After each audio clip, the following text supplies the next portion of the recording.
Buenas tardes. Con la finalidad de continuar la audiencia de requerimiento de prisión preventiva del expediente 266-2025-14, seguido contra el procesado, el señor Juan David Félix Rivera, por el delito de parricidio en agravio de la señora Paula Reyes de Rivera.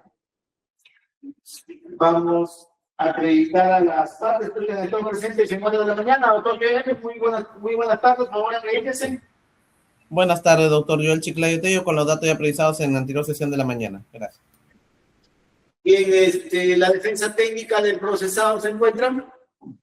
Muy buenas tardes, señor magistrado, señor representante del Ministerio Público, el abogado Felipe Augusto Están Alvites, con los 3365, con los más datos ya consignados en la audiencia.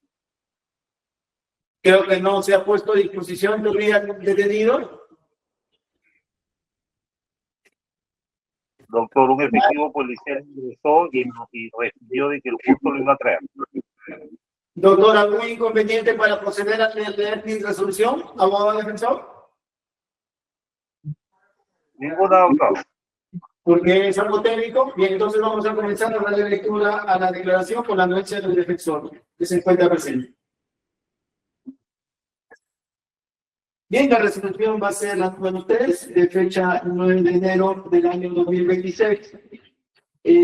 Autos, juicios y otros de la Audiencia Pública Presidencial Virtual, habiendo escuchado el requerimiento de prisión preventiva realizado por el representante del Ministerio Público en contra del diputado Juan David Félix Rivera, 18 años, como autor del delito contra la vida del cuerpo y la salud en la modalidad de parricidio en agravio de la señora Paula de Rivera. Alegaciones del representante del Ministerio Público, la imputación concreta, el hecho de investigación que el día de 6 de enero de 2026, aproximadamente a las 10 horas, en el interior del inmueble ubicado en el bloque E2 de la manzana J, lote 14, la República Sol de Humaca, del distrito de Chiclayo, provincia de Lambayeque, se produjo un hecho en el que resultó gravemente lesionada la persona de Paula de Rivera, de 83 años de edad, quien posteriormente falleció. Momentos previos a lo ocurrido, Sandra Francisca Rivera Reyes se encontraba descansando en uno de los dormitorios del referido inmueble junto a sus menores hijos, mientras que su madre, Paula Reyes, se encontraba durmiendo en la otra habitación de la vivienda. En tanto, Juan David Félix Rivera, de 18 años de edad, se hallaba en la sala de domicilio, realizando manualidades de origami, cortando papel y hablando solo, conducta que fue advertida por su señora madre. Aproximadamente 15 minutos después, Sandra Francisca Rivera Reyes escuchó gritos provenientes del dormitorio de su señora madre, que clamaban frases como "ay, yo te perdono", motivo por el cual se dirigió de inmediato a su dicho ambiente. Al ingresar al dormitorio, tocó su mano recostada sobre una cama de madera, presentando sangrado a la altura de la cama, así como Juan David Félix Rivera de pie a un costado de ella, manifestando expresiones tales como "¿qué hice? ¿Qué hice, mamá?". Ante dicha situación, uno de los hijos de la testigo sale a la vía pública a solicitar el auxilio, logrando que vecinos alertaran a la Policía Nacional del Perú, mientras Sandra Francisca Rivera Reyes permaneció junto a su madre en el interior del dormitorio. Un chino pequeño de color negro de la sala.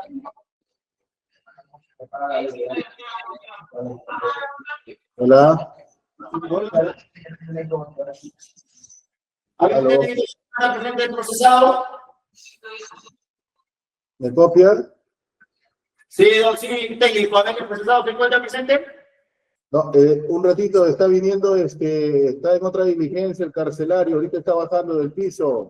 Viene con la llave para poder sacar al detenido, porque ya a las horas de diligencia se a las 5 de la tarde, doctor. Por favor, unos 5 minutitos, por favor. Atendiendo la anuencia de la abogada, continuó con la lectura ya en su orden de lo que pone. El personal policial ingresa al domicilio constatando la presencia de la persona herida y de Juan David Félix Rivera, quien se encontraba en el mismo ambiente aproximadamente 2 metros del lugar donde se hallaba su abuelo. La persona herida fue trasladada al hospital Almanzora Aguinaga Centro, donde fue atendida por la médico de turno, quien certificó que la paciente ingresó sin signos vitales, confirmándose su fallecimiento. Posteriormente, el personal policial trasladó a Juan David Félix Rivera a la comisaría penal de Comalca para las diligencias correspondientes. El diputado se encuentra presente. A ver, ¿se encuentra presente? A ver, Juan David, díganos su nombre completo. El aula. Audio.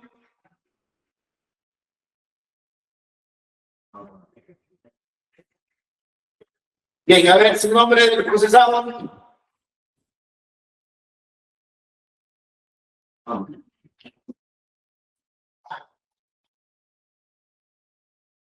ver su nombre, dígase, Juan David, tu nombre, diga. Audio. Efectivo policial, audio. Disculpe. Buenas tardes, mi nombre es Juan David Félix Sanz Rivera. Bien, eso quería resaltar registradas en la sesión de la mañana. Bien, continuando con la lectura de la sentencia, habíamos estado leyendo la situación concreta de este fiscal. El personal policial ingresó al domicilio constatando la presencia de la persona herida y de Juan David Félix Rivera, quien se encontraba en el mismo ambiente aproximadamente a 2 metros del lugar donde se llama su abuela. La persona herida fue trasladada al hospital Mansura Aguinaga Senco, donde fue atendida por el médico de turno, quien certificó que la paciente ingresó sin signos vitales, confirmando su fallecimiento. Posteriormente, el personal policial trasladó al señor Juan David Félix Rivera a la comisaría penal de Comarca para diligencias correspondientes. Finalmente, conforme al protocolo de la autopsia, se estableció como causa de muerte choque hipovolémico, siendo los estados morbosos concurrentes la alteración de la vena porta hepática, la alteración de múltiples vísceras intraabdominales y trauma abdominal abierto producido por la análisis del presente caso sobre la prisión preventiva y sus presupuestos materiales. Verificando los elementos de comisión que se han señalado por parte del Ministerio Público a efecto de resolver el requerimiento afectado por parte de las autoridades y la prisión preventiva resulta ser la restricción de la libertad de una persona a la que se imputa un delito de especial gravedad frente a la presunción racional de que obstruirá la actividad probatoria, o en su momento no acudirá a la celebración del juicio oral. Es importante destacar que la Corte Interamericana de Derechos Humanos se ha pronunciado reconociendo como fin legítimo de la medida el asegurar que el acusado no impedirá el desarrollo del procedimiento ni impedirá la acción de la justicia. Conforme al requerimiento efectuado, corresponde a este juzgado determinar si concurren en este caso los 3 presupuestos que establece el artículo 268 del Código Procesal Penal para sustentar la prisión. Esto es la asistencia de determinados y graves elementos de comisión que vinculen al imputado como autor o partícipe del delito de mención, que la sanción a imponerse sea superior a los 5 años de pena privativa de libertad, que por sus antecedentes u otras circunstancias se permita colegir razonablemente que el imputado tratará de eludir la acción de la justicia o obstaculizará la privación de la verdad. A nivel jurisdiccional, en la casación 6526-2013 de Moquegua, además de los 3 requisitos materiales ya reseñados, se incorporan la proporcionalidad y la adecuación de la ley. En cuanto a los límites de la libertad personal, el tesis tribunal constitucional en la sentencia 2496-2005 PHC de Lima señala que la libertad personal no es un derecho fundamental reconocido, sino un valor superior del ordenamiento jurídico, pero su ejercicio no es absoluto ni limitado, pues se encuentra regulado o puede ser restringido mediante ley. La Corte Suprema de Justicia de la República, a través de la sentencia plenaria casatoria 1/2017, estableció la existencia de ingresos estándares sobrados de sospecha que deben ser superados para justificar la realización de diversas actuaciones procesales, y en relación con la medida cautelar personal de prisión, se tiene que se requiere de sospecha grave. Esto es que se requiere de un alto grado de probabilidad que el imputado haya cometido el hecho punible y que se presenten todos los presupuestos de punibilidad y de perseguibilidad. El juicio de imputación sostiene debe contener un elevado índice de certidumbre y verisimilitud sobre la intervención del encausado en el hecho delictivo, y por tratarse de un criterio jurisprudencial vinculante al contenido de una sentencia casatoria plenaria, su aplicación resulta de obligatoria observancia para los órganos jurisdiccionales. Del mismo modo, el acuerdo plenario 1/2019-116, que sostiene al respecto como uno de los presupuestos para la prisión la verificación de la sospecha fuerte, la cual requiere, en tanto juicio de atribución del delito imputado, el examen de las fuentes, medio de investigación, medio de prueba ilícito, la solicitud de un componente necesario del concepto de prueba, apropiado en el curso de la causa, principalmente por el fiscal, aunque también es de examinar lo que pueda presentar el imputado y su defensa técnica. Tras cuyo análisis corresponde concluir desde una inferencia razonable que el imputado es fundamentalmente sospechoso del delito atribuido. El delito en materia de imputación El delito atribuido al imputado es el delito contra la vida, el cuerpo y la salud, y su modalidad de parecido tipificado en 107 del Código Penal, el que sabiendas mata a su ascendiente, descendiente, natural o adoptivo a una persona que quien sostiene o haya sostenido una relación conyugal o de una convivencia será reprimida con pena privativa de libertad de 15 años. La pena privativa de libertad será menor de 25 años cuando concurra cualquiera de las circunstancias agravantes previstas en los numerales 1, 2, 3 y 4 ya del artículo 108 del Código Penal. Por relación a los presupuestos que establece el artículo 268 del Código Procesal Penal, señala que el juez de solicitud del Ministerio Público podrá dictar mandato de prisión si atendiendo los primeros recaudos sea posible determinar la concurrencia de los siguientes presupuestos. Que existan fundados y graves elementos de comisión para estimar razonablemente la comisión de un delito que incluye al imputado como autor o partícipe del mismo. En este caso, verifica que el representante del Ministerio Público presente en su requerimiento estos elementos de convicción. El acta de intervención judicial y actuación del personal policial de PNP da cuenta con el acta de recorte de intervención judicial realizada el 6 de enero de 2026, aproximadamente a las 10:10 horas, por personal de la Comisaría PNP Comalca, que acá en el nivel ubicado en el bloque 2, Manzana J, bloque 14, donde se llama de Comalca, para recibir la comunicación del comandante de Guates sobre un presunto ataque con arma blanca. En dicha intervención, el personal policial ingresa al inmueble de movilización de la solicitante, constatando la presencia de una persona adulta mayor con lesiones sangrantes o actividad criminal, así como la presencia de Juan David Pérez Rivera, que se encontraba en el mismo ambiente, aproximadamente a 2 metros donde ya se había agravado. Asimismo, se procede al traslado de la persona herida al hospital Amazonas en Agacejo, donde se confirma su fallecimiento, y totalmente el traslado del intervenido a la comisaría de Comalca para las diligencias correspondientes. La declaración testimonial de la señora Sandra Francisca Rivera Reyes, rendida el 7 de enero del 2026, día del MIC y en la comisaría de Comalca, en presencia de su abogado defensor y del abogado de la parte imputada y del representante del Ministerio Público. En su declaración, el testigo refiere a las circunstancias previas, concomitantes y posteriores que de los hechos ocurridos el 6 de enero del 2026. Señala que se encontraba descansando con su domicilio cuando escuchó los gritos de su madre provenientes del dormitorio. Asimismo, describe que al ingresar al ambiente observó a su madre con un sangrado a nivel abdominal y a su hijo Juan David Félix Rivera soportaba. También da cuenta de la presencia de un cuchillo pequeño de color negro en el interior del mueble, de la solicitud de auxilio de los vecinos y la posterior declaración policial. El certificado de defunción de Paula Rivera da cuenta con el certificado de defunción de la señora Paula Rivera, de 83 años, que consigna que la causa de muerte fue shock hipoglucémico, estableciéndose como estados morbosos concurrentes la laceración de la vena porta hepática, la laceración de múltiples vísceras internominales y trauma abdominal abierto, producido por arma blanca. La defensa técnica no de manera directa a los elementos de comisión que realizó el Ministerio Público. De manera tangente nos ha indicado que su patrocinado es una persona que sufre de alteraciones mentales, es una persona inimputable, se necesita el acta de intervención policial y el personal policial de constancia que su patrocinado sufre de estas alteraciones. Y que puede llevar a nuestra abuela sin que exista motivo de por medio mate a otra persona de la nada. Porque una persona que sufre de este tipo de problemas no debe ser recluida en un penal, sino debe ser trasladada a una clínica para que se le aplique el tratamiento que le corresponda. En primer lugar, los elementos de convicción presentados son suficientes y objetivamente vinculan al procesado con los hechos en materia de denuncia. El acto de intervención policial de fecha 6 de enero de 2026 y la declaración de la madre del procesado, la señora Sandra Francisca Rivera, indica claramente que escuchó los gritos de la justicia agraviada.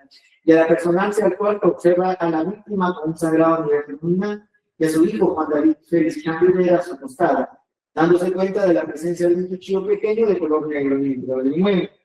Se determina dentro de la declaración que la víctima es abuela materna del procesado, como se indicaba, y conforme al certificado de defunción se consigna que la causa de la muerte de la víctima fue un shock tipo breve, estableciéndose como estados morbosos concurrentes a la laceración de la vena porta hepática, la laceración de múltiples vísceras circulares abdominales y trauma abdominal abierto producto de la arma blanca, determinando el fallecimiento de la gravedad se produjo como consecuencia de las lesiones graves que sufrió en la región abdominal producto de esta arma contundente.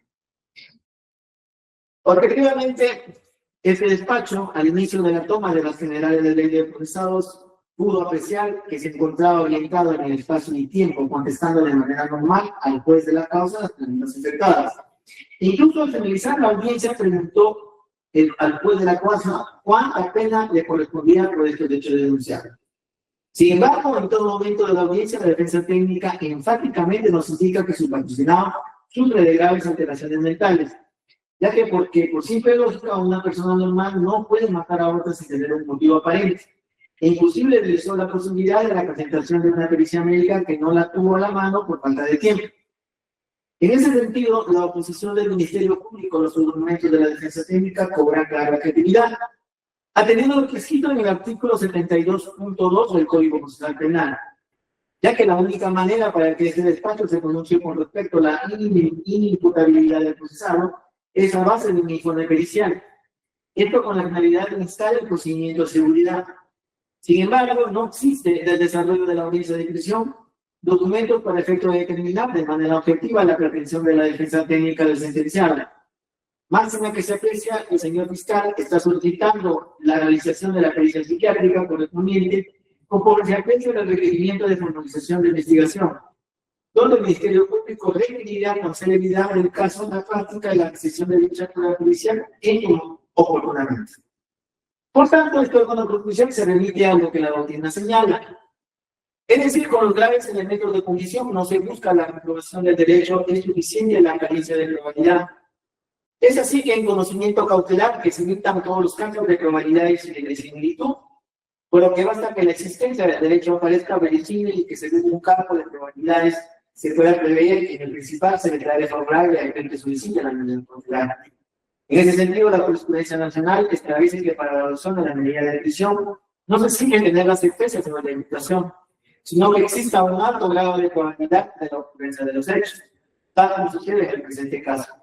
Por lo menos que se cumple con el primer presupuesto de la existencia de fundados y graves elementos de convicción y que esto vincula a los investigados en el derecho a materia de imputación. Con relación al segundo presupuesto de la promoción de pena, que la exención a imponerse sea superior a 5 años de privacidad de libertad, efectivamente el juzgador verifica que el delito imputado por el Ministerio Público es el delito de parricidio, suprimida en el artículo 107 del Código Penal. La pena no sería mayor de 15 años. El Ministerio Público ligeramente justifica que se ubicaría en 15 años aplicándose la reducción que le corresponde al sentenciado por responsabilidad restringida. Y de aplicarse el sexto o el séptimo en la actividad que al futuro se acoja un beneficio de reducción de pena por terminación o conclusión del proceso, la pena siempre superaría los 5 años que se establece como segundo presupuesto para dictar esta medida positiva. Razón por la cual se cumple con el segundo presupuesto expedido en la norma procesal. La defensa técnica del procesado indica que su patrocinado es una persona de 18 años de edad, es un sujeto de responsabilidad restringida, por lo que le corresponde la rebaja por debajo del mínimo legal. Y en esta posibilidad de dictar la sentencia que le corresponde por ley. Sin embargo, a criterio del juzgador, ese razonamiento no es de recibo, ya que atendiendo la gravedad del delito, la pena imponerse siempre tendría la calidad de efectiva. Con respecto al tercer presupuesto, que el imputado en razón de sus antecedentes u otras circunstancias del caso particular permitan corregir razonablemente que se trataría de eludir al proceso de justicia, periodo de fuga, o obstaculizar la revisión de verdad, el representante del Ministerio Público solamente ha hecho referencia al periodo de fuga, determinado en el artículo 69 del Código Legal, señala que para que el imputado después se tenga en cuenta el arraigo del imputado determinado por domicilio, residencia habitual, asunto de familia, negocios, trabajo, facilidades para abandonar el tiempo estando dentro del país, pero no se ocurre. Respecto a los horarios, en cuanto a arraigos domiciliarios o medida laboral, el Ministerio Público nos indica la situación personal y socioeconómica del imputado, que en su propia declaración consignó como ocupación su casa, mientras que en el acta de inscripción de rentas consignó como desempleado. Nos indica el Ministerio Público que evidencia la ausencia de una actividad laboral formal, estable, verificable, que lo concluye de manera objetiva y permanente al lugar donde se rigen las investigaciones. Estas circunstancias nos indican el Ministerio Público dirigida significativamente de la red laboral y de la económico, entendido como un factor relevante para la solución al proceso penal. Ahí se suma que el imputado carece de ingresos propios y obligaciones laborales permanentes, lo que reduce incentivos materiales para compensar la impulsión de la autoridad judicial y facilita en términos objetivos la posibilidad de desplazamiento o evasión del ámbito territorial del proceso. Asimismo, debe tenerse en cuenta la gravedad del delito imputado, no solo en su definición abstracta, sino atendiendo a la solidez de los escenarios de condición existentes. En efecto, no es equiparable un supuesto en el que el imputado afronta una imputación débil o carente de sustento probatorio. Se termina también el Ministerio Público que no es suficiente para sustentar el arraigo, dice la mera existencia de un municipio donde se terminó. Es claro determinar la relación de pertenencia con el mismo, el grado de compromiso del procesado con los integrantes de su grupo familiar.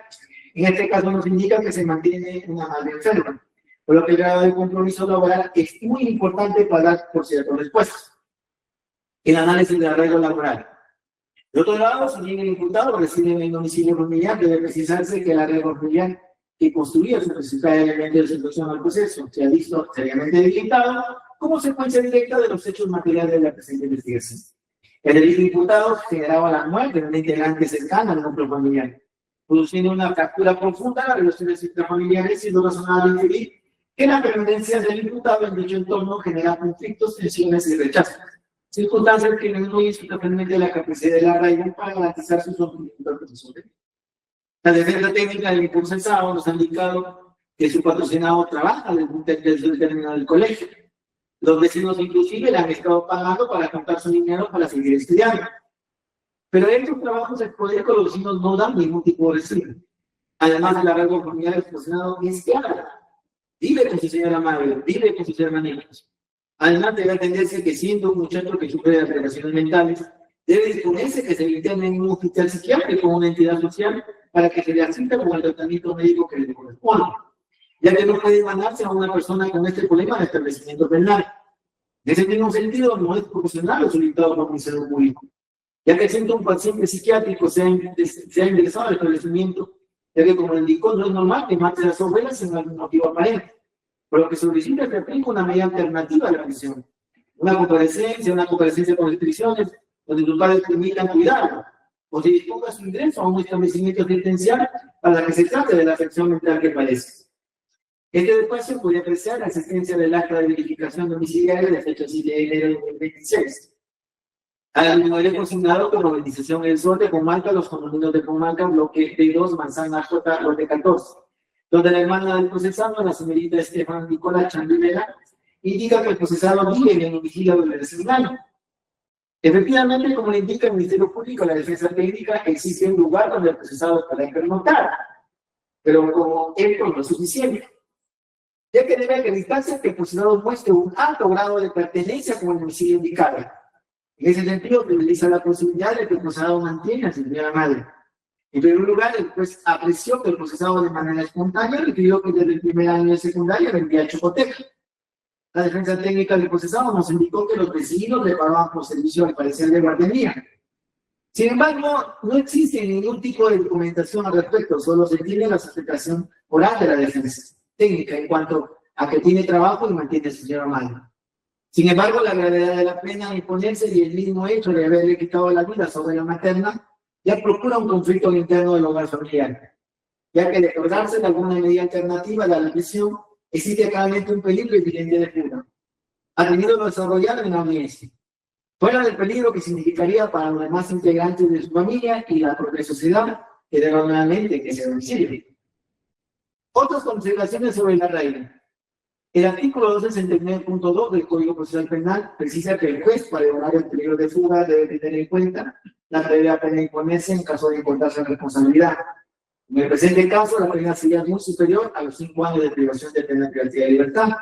La casación 50-2020 Tacna de fecha 3 de mayo de 2021 precisa que el riesgo de evasión del imputado se acrecienta en la medida en que el hecho imputado sea de mayor gravedad y por lo tanto la futura pena de imponerse sea más grave. Si bien el cuanto de la pena no es lo único a considerar para parar la prisión, en el presente caso concurren de forma conjunta los tres presupuestos que exige el 268 del Código Procesal Penal. Efectivamente, si es una pena superior a los 5 años, la jurisprudencia, la literatura jurídica, considera que una pena grave. Por eso es que lo que se dan es este tipo de medidas cautelares, cuando la pena de imponerse es grave. Aún así, de ser una salida alternativa, la pena sería superior a los 5 años de pena privativa de libertad, siendo una pena con carácter efectiva, atendiendo la gravedad de los hechos iniciales.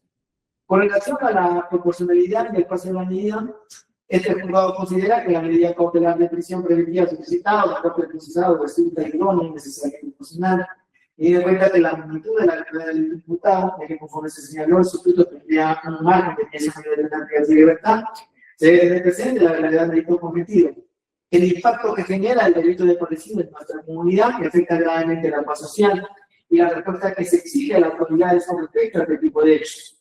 Por lo tanto, no existe otra medida menos gravosa que con la misma intensidad garantice la sujeción del investigado o la etapa de investigación.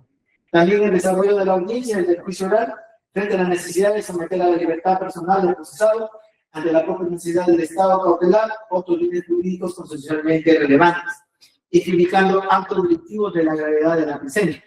Es por ello que no se puede imponer comparecencia simple o comparecencia por restricciones, ya que en este caso verificando que concurren todos los presupuestos para terminar un periodo de tiempo. Respecto al plazo de la medida, se está solicitando por parte del Ministerio Público este órgano judicial verificando que se encuentra pendiente la realización de diversas actuaciones que se han solicitado en la disposición de comunicación, como la pericia psiquiátrica del imputado, el resultado de las diversas pericias practicadas al lugar de los hechos, la recepción del protocolo de necropsia de la guardiana, entre otros, y que el expediente será remitido al juzgado de procesos comunes que corresponda para continuar con la secuela del proceso, corresponde un plazo de 9 meses de prisión. Y en ese sentido, pues, estando los fundamentos de hecho y de derecho indicados en la presente resolución, este tercer juzgado de investigación de preparatoria de fragancia resuelve, declarando fundado el requerimiento de prisión preventiva solicitado por el Ministerio Público contra Juan David Félix Chan Rivera como autor del delito contra la vida del cuerpo y la salud en la modalidad de parricidio en el honorable del pueblo de Reyes de Rivera. Prisión preventiva que se dicta por el plazo de 9 meses, el cual teniendo en cuenta la fecha de prisión, el 6 de enero de 2026, será el 5 de octubre de 2026, fecha en la cual obtendrá su libertad siempre y cuando no exista orden de prisión emanada de otra autoridad competente. Se dispone que se curso los oficios correspondientes en el día para aclarar un ingreso al imputado de establecimiento penal que la autoridad penitenciaria determine por el cumplimiento de la medida impuesta en la fecha. Atendiendo que el Ministerio Público ordena se practique la pericia psiquiátrica del procesado, el personal del INPE debe tomar las precauciones del caso al momento de su internamiento en el penal bajo responsabilidad. Y de conformidad al establecido del número 2 del punto 5.21, competencia funcional, 5.2, competencia de una diferente delictiva, Decreto Supremo 026 de 25 de fecha 30 de diciembre de 2025, protocolo de actuación de la unidad de fragancia, es menester remitir en el término que señala la ley la presente prisión al cual con mis cargos de investigación preparatoria del secretario al haber prevenido el presente proceso. Bien, señores, habiendo dictado la resolución correspondiente, consulto a la parte. Señor fiscal, ¿conforme con el pedido? Conforme, doctor. Abogado de la parte imputada. Plantearíamos recurso de apelación en el plazo correspondiente, señor magistrado. Bien, entonces vamos a tener por interpuesto el recurso de apelación que interpone el abogado defensor. Doctor, vamos a cortar su plazo desde la fecha de la resolución, de notificación de la resolución a su educación electrónica, atendiendo que se trata de una sentencia que coarta la libertad. Bien, señores, siendo las 6:30 de la tarde, terminamos la audiencia. Buenas tardes. Muy buenas tardes, hasta luego.